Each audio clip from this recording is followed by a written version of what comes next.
experts are saying it's not enough. And as we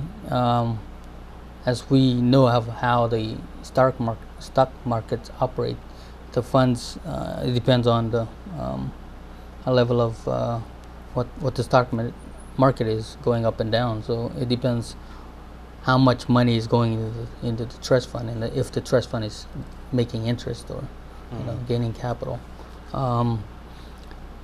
Myself, the way we are operating our government, the money is not enough in the trust fund. It will run out. It will not be our annual budget for our government is about 111 million, I think that is, and 68% of our budget comes from the U.S. government through the land lease money, some of the interest, assistance through the Ministry of Health, Ministry of Foreign Affairs, and Ministry of Education money that we get from the U.S. government adds up to our budget. So, my opinion, I don't think the trust fund will be, it'll run out. We will not be able to. So you're gonna have to do sustain. some major reorganizations.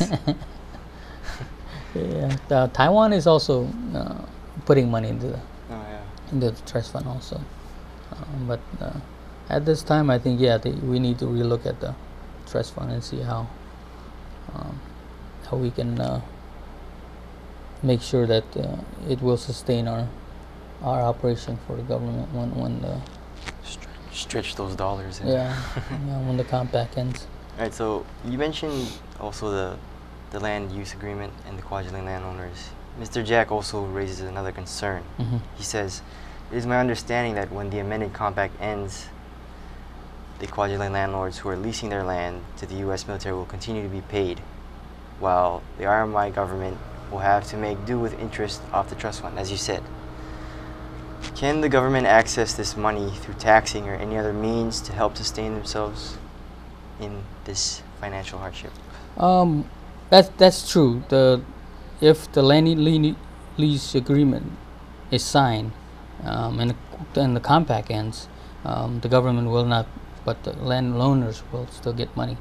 And right now, the government is making interest of that money. They're taxing that money. So if it's increased, then they'll make money. But operating from the taxes off that, the government cannot sustain operations. Let me ask this question now, since we're on the subject. Another one by Mr. Jack.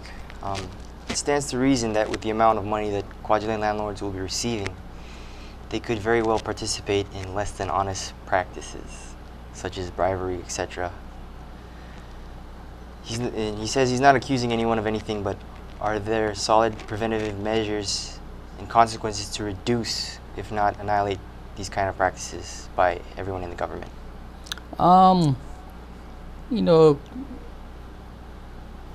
There are programs and even conferences and workshops. I think there was a workshop that was done last week for our government. Cabinet members and also Congress attended. Was on corruption, and it was a workshop to try to improve and lessening the corruption we have in the government. But there are measures we're taking, trying to improve the operations. All right, thank you for that. I hope we answered your question. All right, let's move on to another question. Big issue for our islands, especially for the Marshalls, is climate change and rising sea level. Mm-hmm. How do you think the Marshalls and its people are preparing to deal with that issue? Well, we attend the world conferences when we went to Copenhagen, also to Mexico, and also there's a meeting coming up in Tuvalu. We raise our concerns about because we see it, You have to come to the Marshall Islands Right. to see the changes that the ocean brings with the rise, and a lot of people are not living it and are not experiencing it, but and some really do not know anything about the issue. Really need to come out, because we have islands that are just just Washing just away. washing away, and trees falling to the beach and things like that. And when I went back last year, standing on the pier or dock going back to Kwajalein to catch the airplane, there was a high tide that day, and the water was coming over, coming over The runway? yeah, over the Oh. pier. So you can tell the sea is rising. So what do you think people are going to do when it... Right now, I think being Marshallese, we're still stubborn, don't want to leave home. Right. Um, I think we are not convinced yet, but we hear a lot about it. We see it, but I guess because it's our home, we really don't want to think about it. I know there's some islands in like Fiji, and even recently in an article we just posted on our website, people in Kiribati Mhm. are leaving. Yes. There's a diaspora. They have to leave. It's not they like this island is better. We go there. They have no choice. Mhm. What are your thoughts on that? How do you feel about that? Is that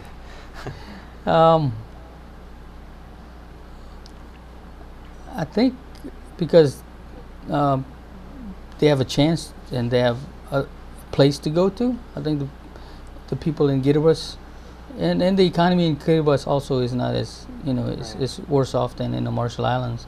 So I think it's not only because of the sea rise, but I think it's opportunity for the people to get out and go look for better lives and opportunities. This is a really big issue for our time and our people, because pretty much our nation is ocean Yes. and our land is so small. Mhm. What happens to our nation if, or probably when, our islands are all underwater? Yeah, that's the big question we raised during the conference in Copenhagen and other places. Yeah, what happens to a nation that's not there anymore? Nation without land. Yeah. We get a lot of water.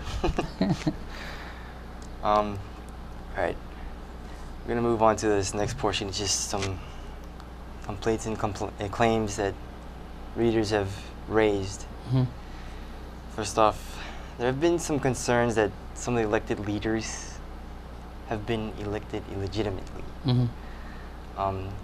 Is this something that the citizens are justly concerned about?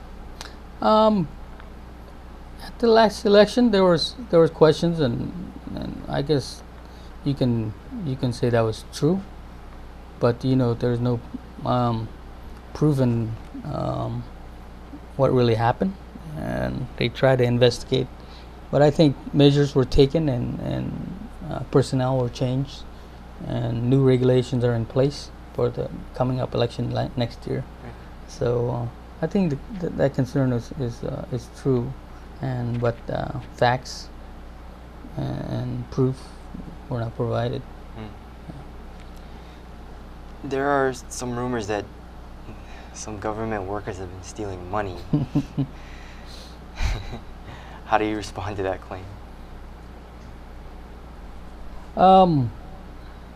Being a small nation and also need of more human resources for works in these ministries, especially in the Ministry of Health and Ministry of Education, where the question is coming into concern. It would be hard to monitor this kind of action, because there's only few people working, and you trust what they're doing, Right. and not till somebody else comes into that position, see what's going on, and starting to realize that something is wrong. So you think this thing could be solved just by injecting a few more people in the workforce? I think so. I think injecting more people in the workforce who, more people that have graduated from college and know more about finances and work like this, Yeah. and also for our government and our justice, um, legal, the legal ministry, justice, Ministry of Justice, to hand out penalties and Yeah. and you know put people in jail. You guys have a auditor's department, yeah? Yes. How many people are in that staff? Like, I'm not sure. Yeah. I'm not sure how many. We have the auditor here on island, but I'm not sure about that. yeah, people are asking why didn't they see that before? Well, I guess like I said, when you work and you see the transactions with the the PRs and receipts and invoice coming, because the business that you're dealing with is giving you false.